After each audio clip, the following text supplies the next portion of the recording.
आपस की बात कर लेते हैं और कोर्ट का जो होता है ऑफिसर वो डील करता है। तो समय की बचत होती है, समय की बचत होती है और फालतू के एडजर्नमेंट्स नहीं होते हैं, और ये नहीं सरकार करती। उसके लिए जो इंफ्रास्ट्रक्चर चाहिए, उसके लिए जो ऑफिसर्स चाहिए, जो सोशल वर्कर्स चाहिए, वो ढंग से अगर सेटअप हो जाए तो नए नए कानूनों की हमें जरूरत ना पड़े और मिसयूज जो है वो सिफ्ट हो जाए और सीरियस केसेस ही पहुंचे क्रिमिनल कोर्ट्स तक। तो बिल्कुल बिल्कुल आप इससे सहमत हैं? देखिए, मैं बिल्कुल, शायद हम सब लोग उसी बात पर आ गए जिससे मैंने शुरुआत की कि दहेज का कानून कड़ा हो और उसको लागू कराने के लिए जितनी मशीनरी है उसको और ज्यादा मजबूत बनाया जाए, ताकि दहेज के चलते जितनी लड़कियों के साथ, एक लड़की के साथ भी देश में अगर अन्याय हो रहा है और दहेज के चलते हो रहा है, लालची लोगों के द्वारा हो रहा है, तो उसको तत्काल रोका जाना चाहिए। सारी मशीनरी उस हिसाब से बनाई जानी चाहिए और उसके हिसाब से ही कानून को कड़ा से कड़ा बनाकर लोगों के मन में भय पैदा करना चाहिए कि दहेज देना गलत है।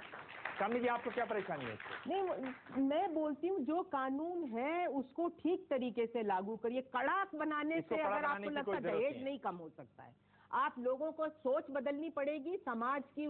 समझने के तरीके बदलने पड़ेंगे, परंपरा बदलनी पड़ेगी और कोर्ट आप कानून कड़ा करके आप दहेज नहीं खत्म कर सकते। एक ये बात जो मोटी देखने में आती है कि इस तरह के जो सामाजिक मसले हैं उनमें जब भी कानून बनते हैं वो कामयाब नहीं हो पाते, कहीं ना कहीं उनमें खामियां रह जाती हैं। हमारा ऐतिहासिक अनुभव है, शारदा एक्ट हमने पास किया ये सोच करके कि हम एक बात भूलते हैं कि न्याय यानी कानून बनाने की जो प्रथा है वो जब कोई समाज में बीमारी होती है तो उसके बारे में चेतना पैदा करने के लिए भी होती है। मैं समझता हूँ शारदा एक्ट से कम इतनी चेतना पैदा हुई कि लोग सोचते हैं कि वे बच्चे की शादी नहीं करनी चाहिए। वैसे ही डाउरी एक्ट भी और वैसे ही वायलेंस एक्ट को भी मैं देखता हूँ कि सरकार इस बात की कोशिश कर रही है कि समाज में चेतना बदले ताकि लोग उससे प्रभावित ना हो, वो चीज़ें न करें। लेकिन एक ही बात कहूँगा, दो बातें कहूँगा बल्कि,